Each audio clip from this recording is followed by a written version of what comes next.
I opened my eyes to complete darkness. The air was dry and thin. My back ached like I slept on a rock. I felt like I was waking up from a really bad hangover from drinking too much.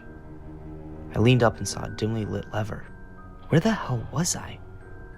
I instinctively got up and felt my way around till I arrived at the lever. I pushed it and stepped back, but nothing happened. I stood there for a couple of minutes until I was blinded by a light from above. The loudspeaker from the top of the right corner of the room started blasting music you would hear from a carousel. Hello, Aaron. Welcome to the Labyrinth. In this game, you will have to face many tough decisions in order to escape. Remember, if you choose not to decide, you will be eliminated from the game. Some of your choices may seem impossible, but there is always a way out. Don't forget to have fun and good luck. The audio and music cut out, and the room went silent. I looked around the room and saw 4 white walls, a bed, and a steel door with a handle. I went over to the door and tried to open it with all my force. It wouldn't budge, no matter how hard I tried.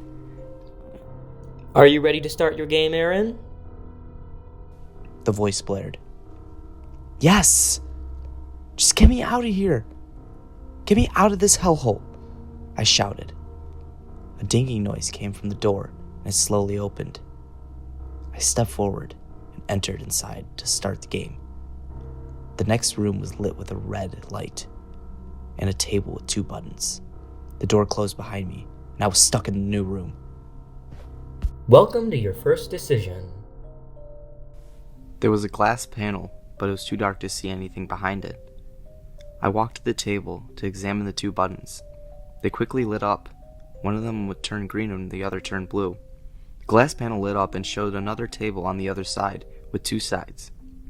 One was with a flashlight sitting on a cloth, and the other side held a knife. Which item would you like to receive for the game? Press the green button for the flashlight and the blue button for the knife. This was an easy decision, I thought. I quickly slammed down on the green button. The table with the knife slowly dipped down into the abyss of the room. The glass panel raised up, and I grabbed the flashlight. The glass panel went back down, and the room went completely dark. After some time, the red light came back on. This time I noticed something I hadn't seen before. A nicely set up chair and a table in the corner of the room. The light went out again. Some time later, I heard things shifting and I turned on the flashlight, but it didn't work. A busted flashlight. Then a loudspeaker came back on. Your flashlight will not work until you advance towards your next room, Aaron. Here is your decision. The lights came back on, and the table on the right had a plate of 2 biscuits, a side of gravy, vegetables, butter, and a bottle of water. The table on the left had a paperclip. If you click on the green button, you will receive a nice warm meal. But if you click on the blue button, you will get a paperclip. The paperclip will help you in the next room if you choose. Or, you're hungry, and you can choose a nice refreshment. I was really hungry. I wish I could understand how a paperclip could help me in the future. I pushed the green button again, and the paperclip went away. The glass panel opened for me to eat the food. It was still fresh and warm like it was recently made. Once again, all the lights went black except the buttons. I sat there in silence. The room was shifting, and something was different. It was taking longer than the first time. What the hell is taking so long? I screamed at the ceiling. It felt like forever, sitting in that darkness. Finally, the lights came back on, and there was a steel door that was not there before. You have passed the button room, Aaron.